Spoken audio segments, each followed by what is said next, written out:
Hey guys, আসসালামু আলাইকুম। কেমন আছো সবাই? আশা করি ভালো আছো।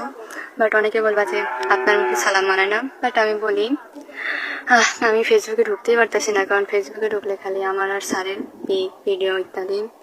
সো আমি বলি ওগুলোর কারণ হচ্ছে গিয়া মানে অনেকেই বলবা যে আমি খারাপ হ্যান ত্যান, বা অনেকেই জানো যে আমি খারাপ, কারণ আমার চলাফেরা খারাপ, আচরণ খারাপ ইত্যাদি, আমার ভিডিও খারাপ। তো এগুলো হচ্ছে গিয়া মানুষের পার্সোনাল লাইফ কীরকম চলবে টলবে, এগুলো হচ্ছে মানুষের পার্সোনালিটি।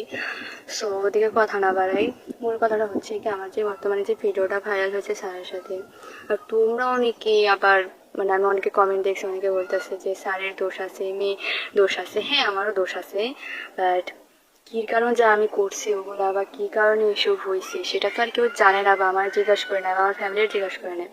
আমি বলি এগুলো কিসের জন্য হয়েছে। বিগত 4 মাস আগে স্যারে আমার একটা জিনিস দিয়ে ট্রেড দিছে, বাট কি নিয়ে ট্রেড দিচ্ছে ওইটা আমি বলতে পারতেছি না, কারণ ওটা হচ্ছে পার্সোনাল। তো ওটা নিয়ে আমার 4 মাস ধরে অনেক ট্রেড দিছে। পরে স্যারে বলতেছে যে তার চাহিদা না মেটাতে দিলে ভাইরাল করে দেবে আর কি।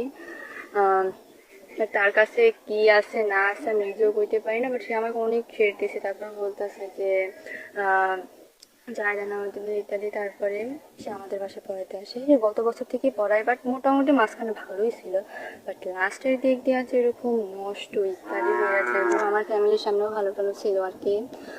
তো আমার আব্বা আম্মুর মন এত পরিমাণে গোলায় ফেলছিল, মনে হয় কি কি কম, মানে তারে দেখলে এমন ভাবে মনে হতো যে আল্লাহর দেওয়া সাত সাত ফেরেস্তা ইত্যাদি।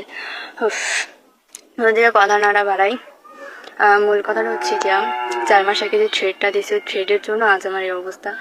মানে স্যারে আমার এতটা পরিমাণ থ্রেড দিচ্ছে, না পারি আমি কাউকে বলতে, না পারি সেইতে, বাট আমার কাউকে বলা উচিত ছিল যে আমার এটা প্রবলেম হ্যান ত্যান।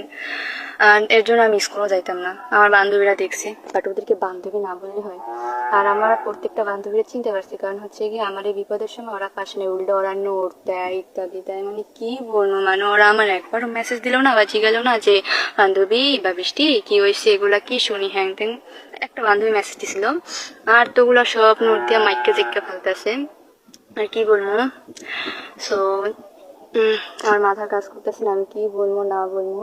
এক মূল কাহিনীটা কই, 4 মাস ধরে যে আমার এই যে এতটা পরিমাণে এইটি করছে, করার পর এই গত 25 তারিখ, 25 তারিখ রাত্রে স্যারে কি জানি কিনছে বা দেখছে, মানে আমাদের এই এই পাঞ্জুপাড়ার পোলাপাইন কি জানি নাম ভুলে গেছি, মানে সে আর স্যারের সাথে একসাথে আসছে নাকি, এখন সে নাকি দেখছে স্যার নাকি একটা ওষুধ কিনছে ইত্যাদি। ওষুধ করলাম না থাক। তো ওষুধটা কিনতে অনেকবারই দেখছে, আর স্যারে প্রতিদিনই খাবার নিয়ে আসতো, মানে আমার আব্বু আম্মু দেখতো, আর আমার আব্বু আম্মু অনেক নিষেধ করছিল যে স্যার প্রতিদিন খাবার নিয়ে আসা লাগবে না। আমিও মানা করছি যে স্যার প্রতিদিন